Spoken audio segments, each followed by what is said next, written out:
Hello नमस्कार, स्वागत है आप सभी का हमारे YouTube चैनल पर, जिसमें आज हम जो टॉपिक पढ़ने वाले हैं वो टॉपिक आप चाहे किसी भी स्टेट के शिक्षक भर्ती परीक्षा की अगर तैयारी कर रहे हैं तो उन सभी के लिए ये टॉपिक जो है समान रूप से महत्वपूर्ण है।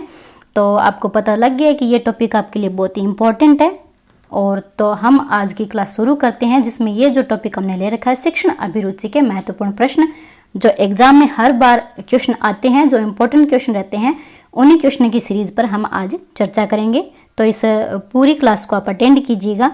तो पहला क्वेश्चन है कि विद्यालय में अपना निश्चित स्थान बनाने के लिए शिक्षक को चाहिए कि वह क्या करेगा। विद्यालय में अगर अपना उचित स्थान बनाना है तो शिक्षक को क्या चाहिए कि छात्रों को अपने पक्ष में कर ले, अपने उत्तरदायित्व में आस्था रखे, अपने अधिकारियों के संपर्क में रहे या फिर साथियों का बड़ा समूह बना ले।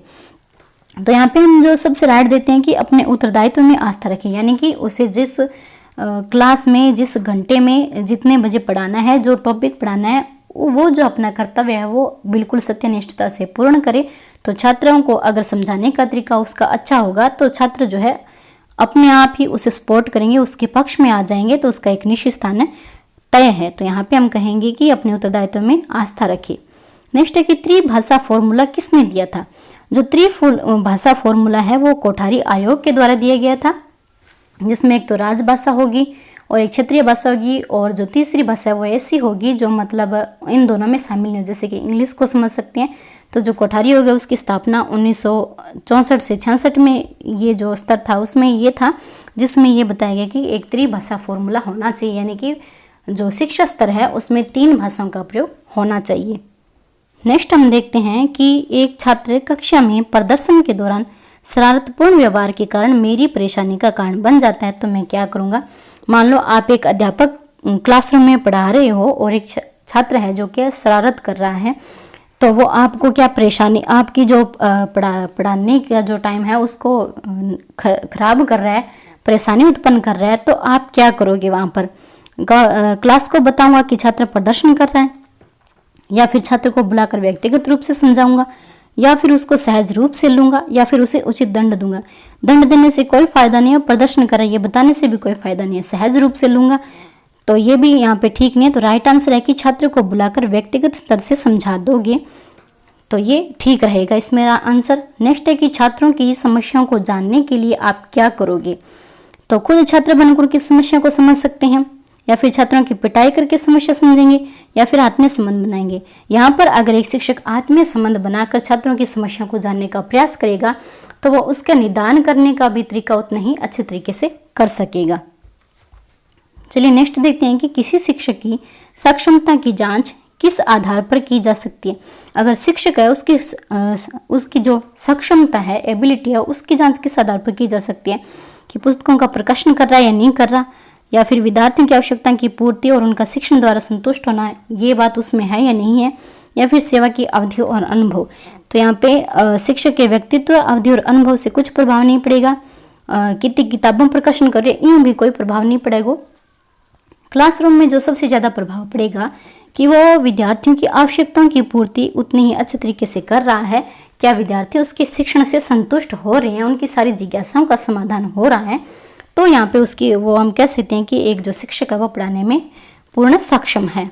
नेक्स्ट है कि आप शिक्षण व्यवसाय को क्यों अपनाना चाहते हैं। आपसे ये पूछा गया कि बताओ कि आप क्यों अध्यापक बनना चाहोगे, क्योंकि आत्मसंतुष्टि मिलेगी, या फिर अपने ज्ञान को बढ़ाओगे, या फिर छात्रों के साथ नए नए अनुभव प्राप्त करोगे, या फिर सामाजिक प्रतिष्ठा।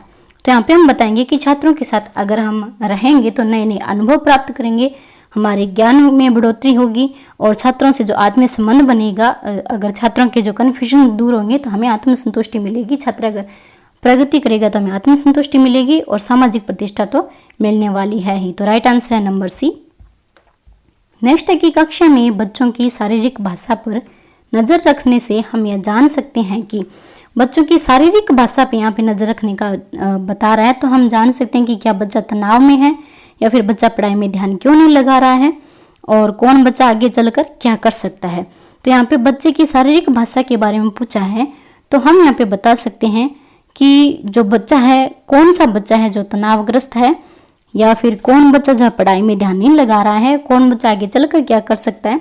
तो शारीरिक भाषा से हम कह सकते हैं कि बच्चा जो है पढ़ाई में ध्यान नहीं लगा रहा है, उससे जो है हमें यहाँ पे ध्यान लगने वाला है कि कोई छात्र पुस्तक पढ़ते समय आंखों पर बहुत दबाव डालता है, आप उसकी कठिनाई को क्या मानते हैं?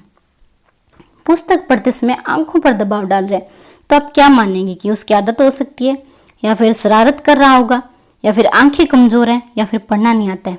तो आंखों पर बहुत ज़्यादा दबाव डाल रहा है तो हम यहाँ पे कह सकते हैं कि उसकी आदत भी हो सकती है। जरूरी नहीं है कि उसकी आंख कमजोर हो या फिर पढ़ना नहीं आ रहा हो, यहाँ पे उसकी एक आदत भी हो सकती है, शारीरिक जो हलचल हो सकती है उसकी वजह से मतलब वो ऐसी अनैच्छिक क्रियाएं कर रहा है। नेक्स्ट है कि शुद्ध मातृभाषा प्रयोग करने वाले छात्रों के साथ क्या व्यवहार करेंगे? ऐसे छात्रों को समय समय पर पारितोषिक देंगे। शुद्ध मातृभाषा प्योर अपनी मातृभाषा मदर टंग जी के बोलना रहे हैं तो बिंग 12 में थे केक होगा कि भी छात्र ने पारितोषिक देगा, या फिर पारितोषिक मातृभाषा प्रयोग नहीं करने के कारण बिन दंड देगा, या फिर कक्षा में आगे बैठने के लिए कहूँगा, या फिर अशुद्ध भाषा के प्रयोग करने वाले छात्रों को कक्षा में पीछे बिठा देगा। तो हम क्या करेंगे, ऐसे छात्रों को समय समय पर पारितोषिक देंगे। नेक्स्ट है कि शिक्षा के क्षेत्र में आरक्षण लागू होने से क्या हुआ? कि एक सामाजिक एकरूपता आ गई, या फिर सामाजिक रूप से पिछड़े व्यक्तियों को सहायता मिली, या फिर शिक्षा में विसंगति आती है, या कोई नहीं। तो हम यहाँ पे कह सकते हैं अगर आरक्षण का सिद्धांत लागू है तो सामाजिक एकरूपता इससे आई है। नेक्स्ट क्वेश्चन हम देखते हैं नंबर 11, जिसमें कि एक अध्यापक के रूप में शिक्षक अभिभावक एसोसिएशन में आप क्या करोगे?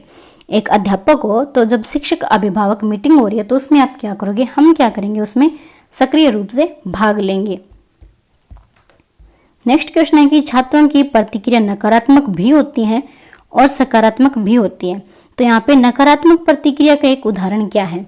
देखो, जो स्टूडेंट्स होते हैं वो सकारात्मक क्रियाएं भी करते हैं, यानी कि अनुशासित भी रहते हैं, और नकारात्मक क्रिया भी करते हैं, जैसे कि शोर मचाना हो गया, पढ़ना नहीं, रुचि नहीं लेना क्लास में, या फिर लड़ाई झगड़ा करना, ये सारी बातें हो सकती है तो वो नकारात्मक पक्ष में आती हैं। तो यहाँ पे सकारात्मक और नकारात्मक दोनों है। नकारात्मक हमसे पूछिए तो यहाँ पे हम बताएंगे अनुशासनहीनता नहीं करते हैं, मतलब वो अनुशासित है, तो ये नहीं हो सकता। छात्र कक्षा में सुशील व्यवहार नहीं करते हैं, नकारात्मक पक्ष आ रहा है क्योंकि सुशील व्यवहार नहीं कर रहे हैं। नेक्स्ट है कि छात्र कक्षा शिक्षण में रुचि लेते हैं, तो ये तो सकारात्मक में आ गया।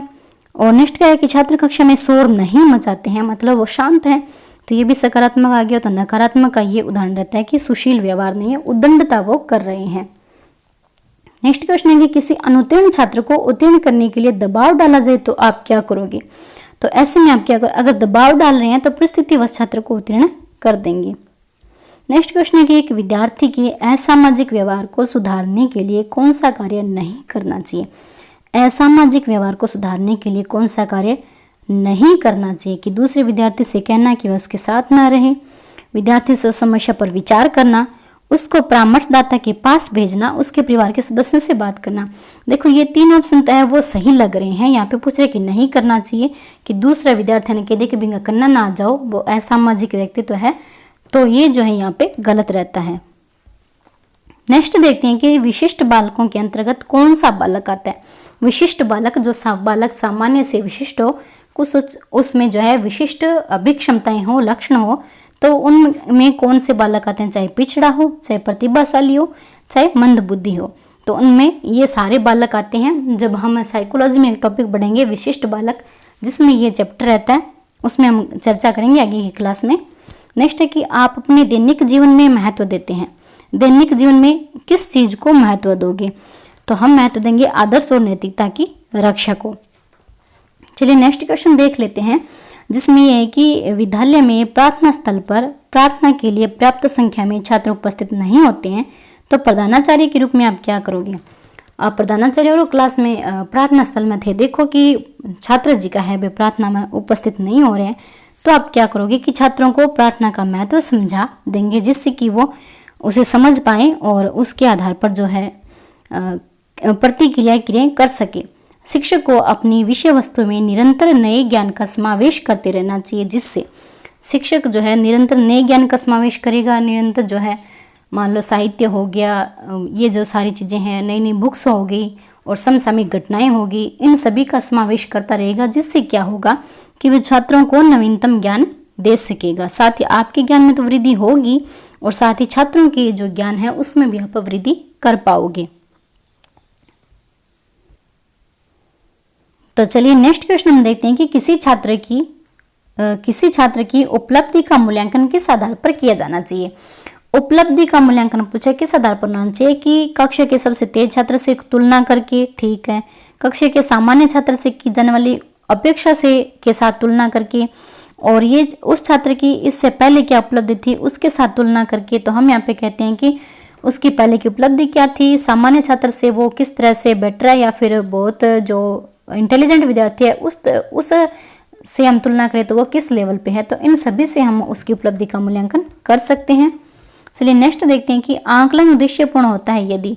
आंकलन का मतलब क्या होता है, सिर्फ उनको देख कर जो है, बच्चों को देखकर, उनकी क्रियाओं को देखकर उनके आधार पर जो है क्रियाएं करनी, तो उसे आंकलन कहते हैं। तो आंकलन में ये पूछा जाता है कि कौन सा आंकलन जो उद्देश्यपूर्ण होता है, साथ ही बच्चों के द्वारा जो क्रियाएं की जाती है उनके आधार पर जो है उनका मूल्यांकन करना। तो यहाँ पे हम देखते हैं कि इससे विद्यार्थियों और शिक्षकों को फीडबैक प्राप्त होगा, या केवल एक वर्ष के में एक बार होगा, या फिर विद्यार्थियों की उपलब्धियों में अंतर करने के तुलनात्मक मूल्यांकन किए जाए, या फिर इससे विद्यार्थियों में भय और तनाव का संचार होगा। तो यहाँ पे हम देखते हैं कि आंकलन उद्देश्यपूर्ण तब होगा जब विद्यार्थियों और शिक्षकों को फीडबैक प्राप्त हो जाए, उन्हें अपनी प्रगति का जो है पूरा जो नॉलेज हो सके, और साथ ही शिक्षकों को भी ये नॉलेज हो सके कि उन्होंने जो पढ़ाया है, जिस स्तर से पढ़ाया है, बच्चों को कहाँ तक वो ज्ञान प्राप्त हुआ है। नेक्स्ट है कि प्रतिभाशाली बालकों की पहचान की जा सकती है। प्रतिभाशाली बालकों की पहचान के लिए केवल बुद्धि परीक्षण करेंगे, केवल उपलब्धि परीक्षण करेंगे, केवल अभिरुचि परीक्षण करेंगे, या फिर सारे करेंगे। तो यहाँ पे देखो, प्रतिभाशाली जो बालक होते हैं, इंटेलिजेंट जो बालक होते हैं, उनकी बुद्धि परीक्षण जो है केवल और केवल उनकी जो पहचान है वो केवल बुद्धि परीक्षणों के द्वारा ही की जा सकती है। नेक्स्ट ये पूछ रहा है कि शिक्षा की प्रोजेक्ट विधि का आधार क्या है।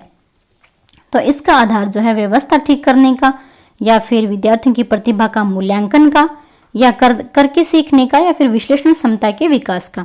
तो यहाँ पे देखते हैं कि शिक्षा की जो प्रोजेक्ट मेथड है 1918 में किलपेट्रिक के द्वारा दिया गया था, उसका जो मूल आधार देखते हैं वो करके सीखने का सिद्धांत है। लर्निंग बाय डूइंग का सिद्धांत जो है इसमें लागू होता है। नेक्स्ट क्वेश्चन है कि छात्रों में श्रम के महत्व के विकास हेतु ये हम क्या करेंगे, शिक्षक को स्वयं श्रम करेंगे। शिक्षक जब वो स्वयं श्रम यानी कि परिश्रम जो है, मेहनत है, वो बच्चों के सामने करके बताएगा, या फिर श्रमजीवी लोगों के उदाहरण देंगे, या फिर समय समय पर श्रम करने का अवसर देंगे, या फिर भाषण देंगे। भाषण से कुछ फर्क नहीं पड़ेगा, स्वयं श्रम करेंगे कुछ प्रभाव नहीं पड़ेगा थोड़ा प्रभाव पड़ेगा। समय समय पर श्रम करने का अवसर देंगे, ये भी ठीक ठाक है, लेकिन सबसे राइट आंसर है वो कि हम उन्हें उदाहरण देंगे। श्रमजीवी मतलब जो भी मेहनती लोग हैं, जिन्होंने मेहनत करके अपने जीवन में सक्सेस प्राप्त किया, उन सभी लोगों के अगर हम उदाहरण देंगे तो ये एक बेटर तरीका हो सकता है कि छात्रों में भी उस गुण का विकास हो। चलिए नेक्स्ट क्वेश्चन देखते हैं कि पाठशाला जिस समुदाय के बच्चों के लिए होती है उसकी आवश्यकता के अनुरूप ही पाठशाला की क्या होनी चाहिए। जिस समुदाय के बच्चों की पाठशाला बनाई गई है तो उसी के अनुसार उसकी पाठ्यचर्या भी होनी चाहिए। पाठ्यचर्या में वहाँ के पढ़ाने का जो शेड्यूल होता है, क्लास पीरियड होते हैं, वो सारे शामिल होते हैं। साथ ही जो प्रार्थना सभाएं होती है, और इसके साथ जो खेल के घंटे होते हैं, कंपटीशन बच्चों में अगर हो रहा है, खेल प्रतियोगिता हो रही है, ड्राइंग प्रतियोगिता हो रही है, तो वो सारी जो है उनके स्तर के अनुसार होनी चाहिए। तो यह है पाठ्यचर्या भी उसके अनुसार ही होनी चाहिए। नेक्स्ट क्वेश्चन हम देखते हैं कि मार्गदर्शन क्या है। मार्गदर्शन किस लिए महत्वपूर्ण है, कि स्वयं को बेहतर तरीके से समझने में सहायता करता है, ठीक है, निर्णय करने में सहायता देता है, ठीक है, और ये सभी तो यहाँ पे हम कह सकते हैं ए और बी ये दोनों जो है इसमें सहायक है। एक अच्छा मार्गदर्शन मिलेगा तो हम स्वयं भी तो बेहतर तरीके से समझेंगे और साथ ही निर्णय भी अच्छे तरीके से कर सकेंगे। तो यहाँ पे इसका राइट आंसर रहता है। तो ये थे आज की क्लास के 25 मोस्ट इंपॉर्टेंट क्वेश्चंस जो हर एग्जाम में आते रहते हैं। उम्मीद है कि थाने बहुत अच्छे तरीके से समझ में आए। तो ये जो क्लास है आप इसे ज़्यादा से ज़्यादा शेयर कर दीजिएगा, लाइक कीजिएगा और कमेंट करके बताइए कि आपको ये क्लास कैसी लगी है, और सब्सक्राइब कर लीजिएगा चैनल को अगर अभी तक नहीं किया तो ऐसे इंपॉर्टेंट क्वेश्चंस के साथ, शिक्षण अभिरुचि के टॉपिक के साथ, महत्वपूर्ण क्वेश्चन के साथ हम नेक्स्ट क्लास में चर्चा करेंगे। Thank you.